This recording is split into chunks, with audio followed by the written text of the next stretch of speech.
Up is brought to you by ESPN Fantasy Football, the #1 fantasy game. Download the ESPN Fantasy app to play today.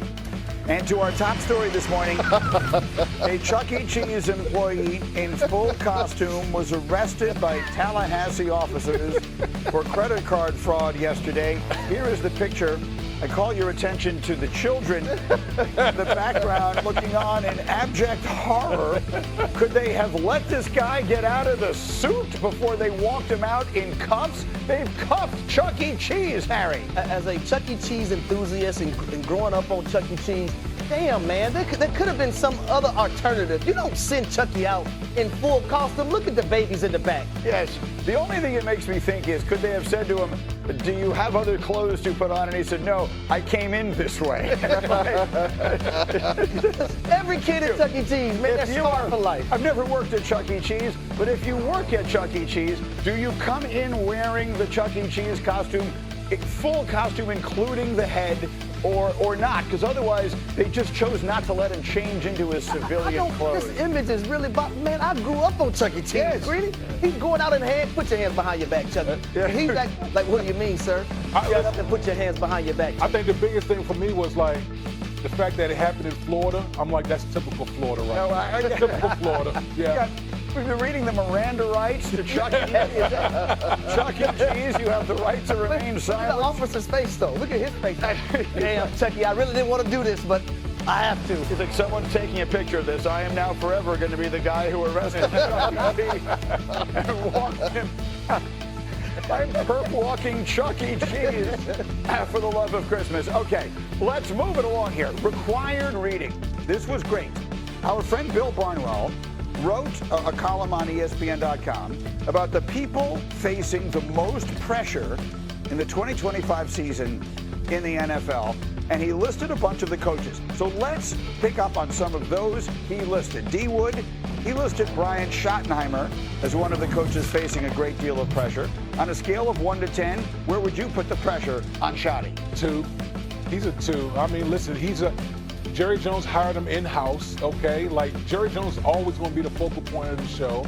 And Brian Schottenheimer, first-year head coach, you got a, vet quarterback and Dak Prescott coming back. I don't think there's any pressure. Do you agree with that? Absolutely, and I'll layer on that. Jerry Jones is very patient with his coaches, be it Mike McCarthy, Jason Garrett, Wade Phillips. So we're in year 1 of a hand-picked successor here. So I think 2 is on the high end. The only thing I will say is that you when you are the coach of the Dallas Cowboys, everything you do is micro-scrutinized, right? So every move he makes. I mean, how many times did we talk about Mike McCarthy and the coach and time management and all that sort of thing? So, all right, we'll see. We'll leave it there. We don't think it's high.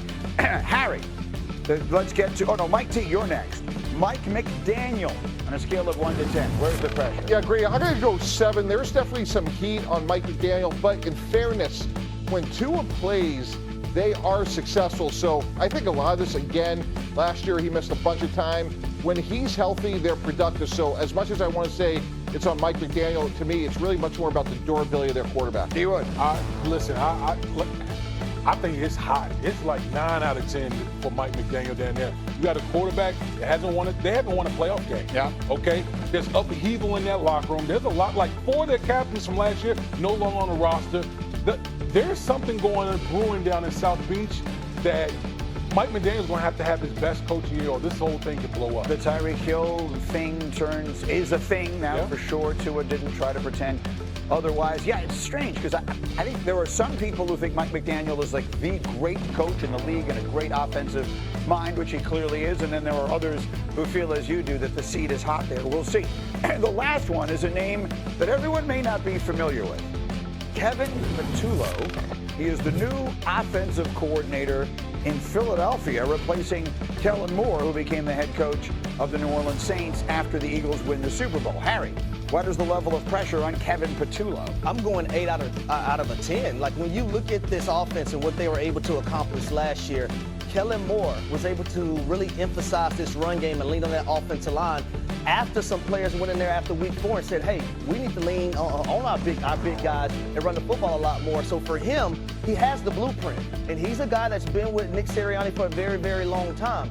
But as Sal Palantonio told us yesterday on Freddie and Harry, our radio show, Kevin Patullo has to adjust to Jalen Hurts and also Saquon Barkley. It's not the other way around. So I mentioned a statistic about Jalen Hurts that is quite remarkable. Let's put it on the screen for you here. He will have a new offensive play caller. Well, that is nothing new. 2025 will be Jalen Hurts' 6th season as a quarterback in the National Football League, and he will be getting plays from his 6th different play caller, which is a remarkable thing. And I think, candidly, it is a testament to just how good Jalen Hurts has been. All this controversy and drama this week about how good is he, all that kind of stuff.